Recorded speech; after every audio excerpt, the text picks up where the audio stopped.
ঐক্যমত্য করতে রাজনৈতিক দলগুলো নিজেদের মধ্যে আলোচনার প্রয়োজন বলে মনে করেন জাতীয় ঐক্যমত্য কমিশনের সহসভাপতি আলী রিয়াজ। সবাই মিলে সিদ্ধান্ত নিতে পারলে তা হবে ইতিবাচক বলে মন্তব্য তার। রাজধানীর ফরেন সার্ভিস একাডেমিতে রাজনৈতিক দলের সাথে দ্বিতীয় পর্যায়ে নবম দিনের আলোচনার শুরুতে একথা বলেন আলী রিয়াজ। তিনি বলেন, শুরু থেকে যেসব বিষয়ে রাজনৈতিক দলের ঐক্যমত হয়নি সেগুলো নিয়েই এখন আলোচনা হচ্ছে।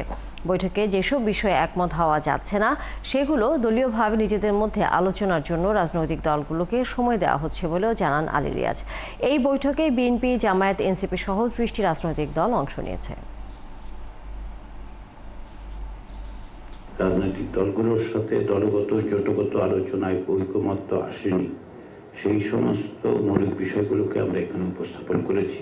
প্রায় 20টির মতো বিষয় আছে যেগুলো নিয়ে আমাদের কথা বলতে হবে এবং সিদ্ধান্ত গ্রহণ করতে হবে, যেগুলোকে আমরা মনে করছি অত্যন্ত গুরুত্বপূর্ণ।